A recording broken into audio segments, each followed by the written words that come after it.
नमस्ते बच्चों, हिंदी क्लास में आप सबका स्वागत है। मैं सरिता। आज हम पढ़ेंगे कक्षा 8 का पाठ कबीर की साखियाँ पुनरावृत्ति, अर्थात इसका हम दोबारा अभ्यास करेंगे। हम इस पाठ को पहले पढ़ चुके हैं। जैसे कि इसमें भी लिखा हुआ है कि बच्चों, अब तक हम इस कबीरदास जी की सभी साखियाँ पढ़ चुके हैं, जिनमें उन्होंने जीवन से जुड़े आचरण, व्यवहार व आदर्शों की चर्चा की है।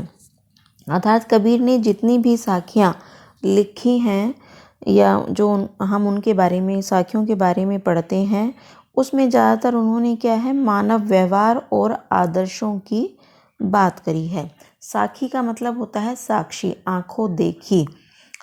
कबीर ने जो अपने समाज में फैली हुई बुराइयां देखी थी, मानव व्यवहार की गलत आदतें देखी थी, या जो वो आदर्श चाहते थे कि मानव के अंदर ऐसे आदर्श होने चाहिए, वो सब उन्होंने अपनी साखियों में डाले हैं।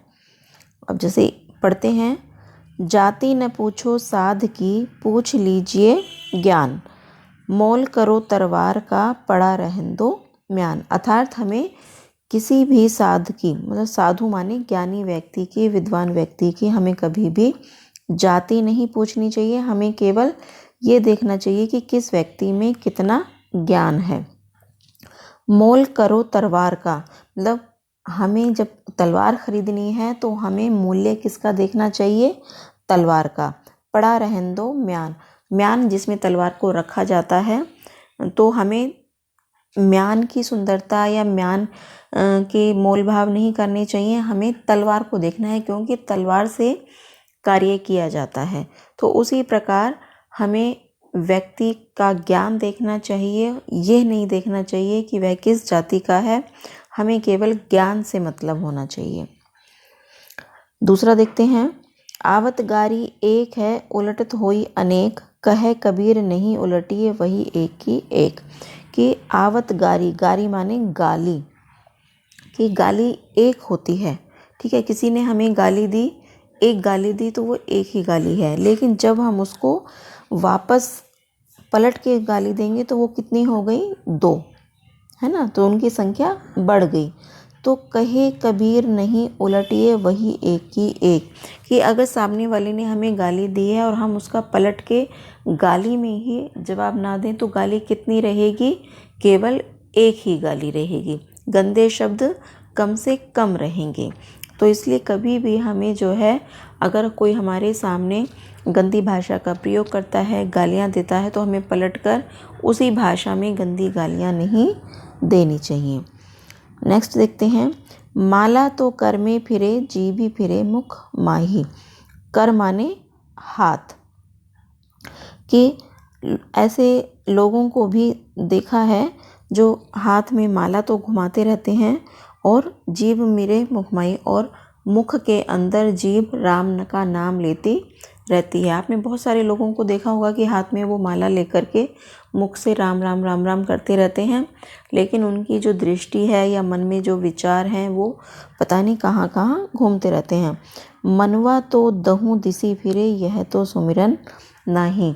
कि हमारा केवल जीभ से राम निकल रहा है, हाथ से हम माला घुमा रहे हैं, लेकिन हमारा जो मन है, हमारा जो हृदय है, वो 10 दिशाओं में घूम रहा है।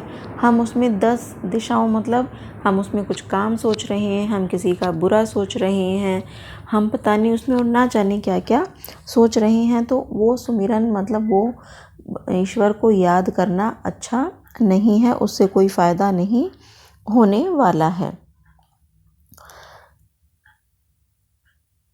उसके बाद देखिए, कबीर घास न नींदिए जो पाँव तली होई, उड़ी पड़े जब आँखी में खरी दुहेली हुई। कबीरदास जी कहते हैं कि हमें कभी भी घास की निंदा नहीं करनी चाहिए जो कि हमारे पाँव के नीचे होती है। यहाँ पर घास से मतलब है बेटे कि जो हमसे छोटे हैं, अर्थात छोटे से मतलब हम उम्र में छोटे मान सकते हैं, हम उनको गरीब मान सकते हैं। जाति से छोटे नहीं कहेंगे हम, जाति से कोई छोटा बड़ा नहीं होता है। छोटा किससे होता है इंसान? उम्र से छोटा हो सकता है, या फिर जो गरीब होते हैं हम उनको छोटा मान लेते हैं। तो कि उनकी हमें कभी भी निंदा नहीं करनी चाहिए, बुराई नहीं करनी चाहिए, क्योंकि उसी घास का तिनका जब उड़कर आँख में गिर जाता है तो खरी दुहेली हुई, हमें बहुत बड़ा दुख झेलना पड़ता है और उससे हमारी आँख तक भी खराब हो जाती है। तो एक छोटा तिनका भी हमें बहुत बड़ा नुकसान पहुंचा सकता है। तो इसका मतलब है वो छोटा तिनका भी, उसकी ताकत भी कम नहीं है।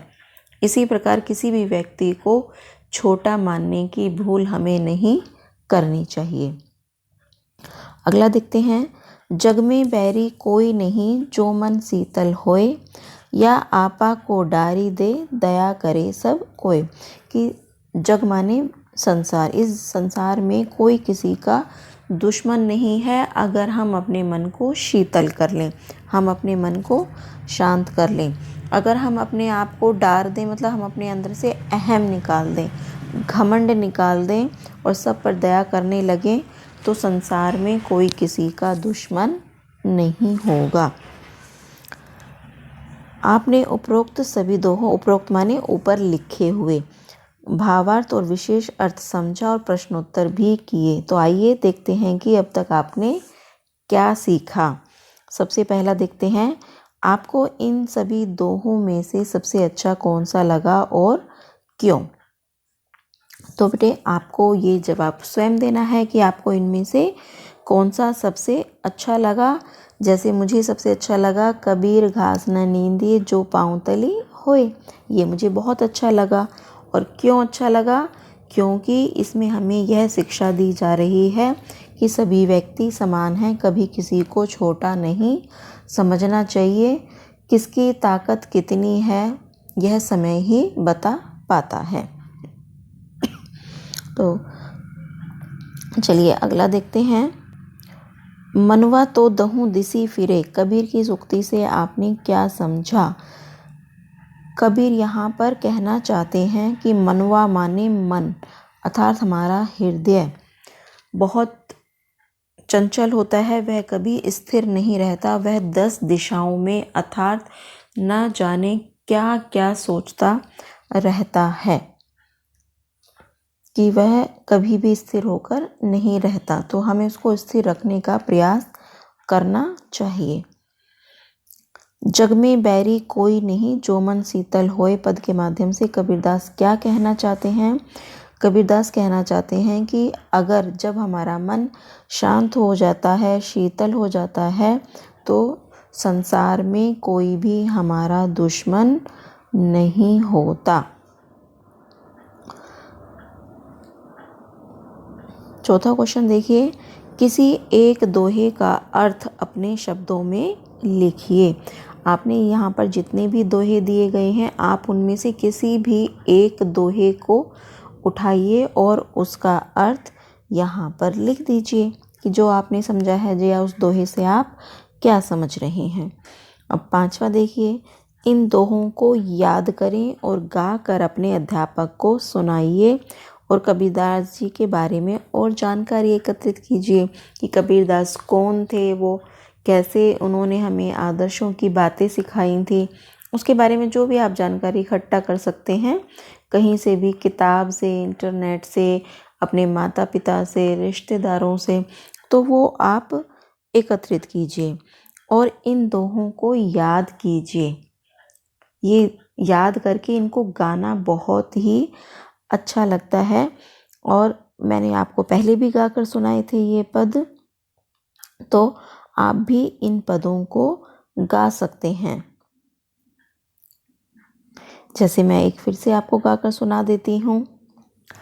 जाति न पूछो साधकी, पूछ लीजिए ज्ञान, मोल करो तलवार का, पड़ा रहन दो म्यान। इसके अलावा जो आपके यहाँ पे लिखे हुए हैं, बहुत सारी साखियाँ हैं, बहुत सारे दोहे हैं कबीर के, जो कि बहुत सुंदर सुंदर ढंग से गाए गए हैं। तो चलिए, आपकी ये वर्कशीट पूरी होती है। आप इसको फटाफट कॉपी में करिए, इस काम को, इस वर्कशीट को पूरा कीजिए और अपना ध्यान रखिए। बार बार हाथों को धोइए और जब भी आप अपने घर से बाहर निकलें तो मास्क पहनकर अवश्य निकलें।